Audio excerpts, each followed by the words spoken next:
हाँ भैया ठगरू यार की तू सुनावा शायरी यार। आज बैठे थे कि शायरी सुनाई देते हैं। सुना दी। हाँ सुना सुनाओ यार। ला सुना। सुनाओ।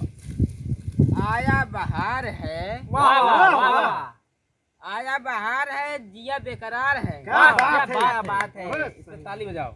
आया बहार है जिया बेकरार है और जल्दी से आजा मेरे बालमा नहीं तो मेरे साथ चलने को दूसरा तैयार है। ये कौन सुनाता है? ये कौन शायरी है? क्या बात है? पता नहीं शायरी ये सुनाता है जैसे अपन तो भरी कहानी बताओ तो जिंदगी। शायरी नहीं है शायरा सुना दे। हुआ तो और अभी तो रुको, क्लाइमैक्स अभी बाकी है। तू सुनावा। तो से बढ़िया सुनाए दे भाई हम। सुनाना चला सुनो सुनो चीटी चली पहाड़ पे वाह वाह वाह क्या वाह बात है।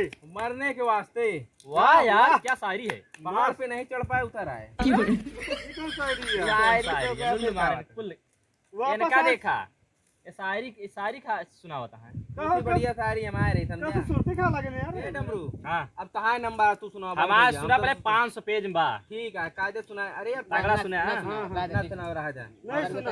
हाँ सुनाई। मंगरू तो अच्छा यही सुना दे का। हम क्या सुनावा था पहले देखा। सुना सुना।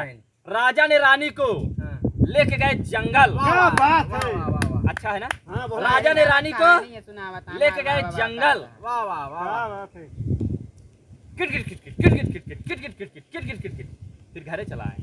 ई का हुआ यार। ई का आशा है। 499 पेज में किट किट किट किट करत रही है। कहाँ चला आया? इकन ता कहानी है पता नहीं कोई कहानी सुना। और अभी तो रुको, भाई ये सारी सुनाई पता नहीं। क्लाइमैक्स अभी बाकी है। एक है राजा, एक है रानी, अरहर में गए कहानी खत्म। और हर में गए